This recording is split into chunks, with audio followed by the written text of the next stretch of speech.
Suleiman Lawal Ẹgbẹ̀jì gbogbo l'Ògbómọ̀ṣọ́. Fáfàní ẹ̀yin tó bá fẹ́ rí mi ó wà l'Ògbómọ̀ṣọ́. Tẹ́ bá ti bọ́lẹ̀ ní gáràjì ẹ kàn sọ fẹ́ ní ọlọ́kadà pé lọ sọ́dọ̀ Alhaji Suleiman Dr. Suleiman Lawal Ẹgbẹ̀jì gbogbo l'Ògbómọ̀ṣọ́ òun mú ọdọ́dọ̀ mi. A ní ọ́fíìsì ní Ògbómọ̀ṣọ́ bí náà nílàkà òkété ní Baálẹ̀ Jẹ́rú ilé alága. Bẹ́ẹ̀ náà ni a ní ọ́fíìsì sí Ọlọ́runṣògo ní Ìlọrin. Ìwọ tó bá ti dé Ìlọrin lọ sí ọ́fíìsì ẹgbẹ́ Baba Saraki ní Ọlọ́runṣògo kó béèrè Sulawesi ọ́fíìsì ọ́fíìsì Alhaji Suleiman Ẹgbẹ̀jì ó rí wa ní Ìlọrin. A sì wà ní Èkó ní Abraham Adesanya shopping complex number 58 ní Onípàánù. Ibẹ̀ ni ọ́fíìsì wa wà. Ẹyẹ yẹn wá Fáfàní yóò tó wá fẹ́ fojú kàn mí gan ilé àwọn làwọn gbé ilé mi ni mo wà l'Ògbómọ̀ṣọ́. Mo ti tún sọ gẹ́gẹ́ bí àwí tó wí ká má bàa gbàgbé ní iléeṣẹ́ wa iléeṣẹ́ tó lọ́n dá fún yín tá ń pè ní Sulawesi Tradomedical International Nigeria Limited tí Ọlọ́run fi wá sí aláṣẹ àtolùdarí rẹ̀. Àwọn oríṣiríṣi egbògi là ń gbé jáde ńbẹ̀. Pàápàá jùlọ gẹ́gẹ́ mo ti sọ fún yín etí tó bá gbàyùn tó bá gbà lọ òní gbà bọ̀. Mo sọ fún yín mo ní à ń ṣe àwọn ìgbésẹ̀ kan lọ́wọ́ pé ìjọba pè wá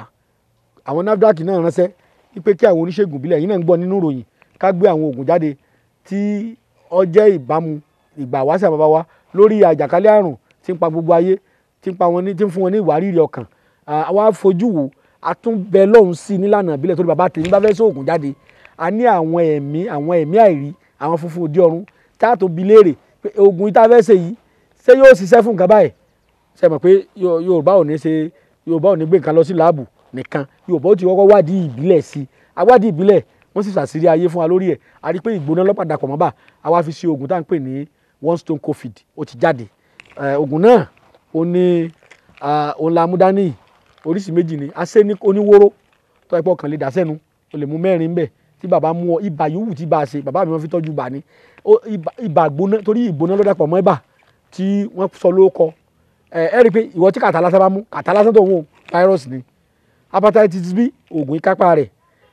àìsàn jẹ̀dọ̀jẹ̀dọ̀ ibà jẹ̀dọ̀jẹ̀dọ̀ tó máa ti ń lò sí èèyàn bẹ̀rẹ̀ sí lálàáfíà tí èèyàn bá ní ibà jaundice tó bá ń lo méjì láàárọ̀ mẹ́rin láàárọ̀ mẹ́rin lálẹ́ mẹ́rin lọ́sàn-án pẹ̀lú ògo Ọlọ́run yóò sì ní àlàáfíà dọ̀jọ́ alẹ́. Ẹ rí ó tún ṣiṣẹ́ fún malaria gan-an oògùn báyìí náà ó tún ṣiṣẹ́ fún yellow fever iṣẹ́ rẹ̀ pọ̀ tí ẹ wá rí ìwọ tó bá ti jẹ́ tó ibà ò tí ì mú ọ òyìnbó ní prevention is better than cure. Nígbà bá mi ń bẹ àwọn hospital rí oògùn iná fi tọ́jú wa láti kékeré ẹnu wípé agbàṣẹ lọ́dọ̀ àwọn tọ́lọ́run tó fàṣẹ sí lọ́dọ̀ ká tó ṣe tán tó fún wa ní òye ìyún àwọn táàrí tọ́lọ́run ní káwọn máa rí wa ni ó fi yàtọ̀ sí bàbá mi ń bẹ tó fi báyìí máa òde òní mu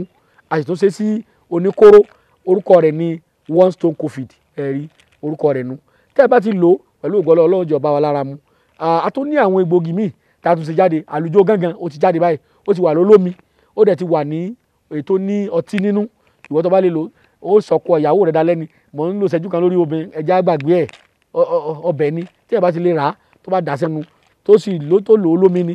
ọlọ́lọ́ tí ẹ wà ó ní ètò ní omi lásán ọwà tó bá ti lè lò obìnrin ń lò àwọn ẹ̀dẹ́ ń lò àgbàlagbà ń lò ìwọ tó bá ti lò ó sì yín lọ́run lógo bẹ́ẹ̀ náà la ṣe la wa fíhàn olómi oògùn jẹ̀díjẹ̀dí tí ó tún ṣiṣẹ́ fún oríṣiríṣi ìpèníjà nínú ara yálà òrórun sùn ni yálà ìwọ tí ẹ̀rí bàbá ti rìn kan mọ́ tí ọ gbọ̀ngbọ̀n àyà rẹ̀ ń ṣe gbìgbìgbì tó o lè lò fún un tó bá tó pè wá lẹ́yìn ètò a lè máa ṣàlàyé síwájú àti síwájú sí iṣẹ́ tí àwọn egbògi yìí ń ṣe lára ẹ fún ẹ̀rọ ìbánisọ̀rọ̀ wa fún àlàyé 080 335 80664 080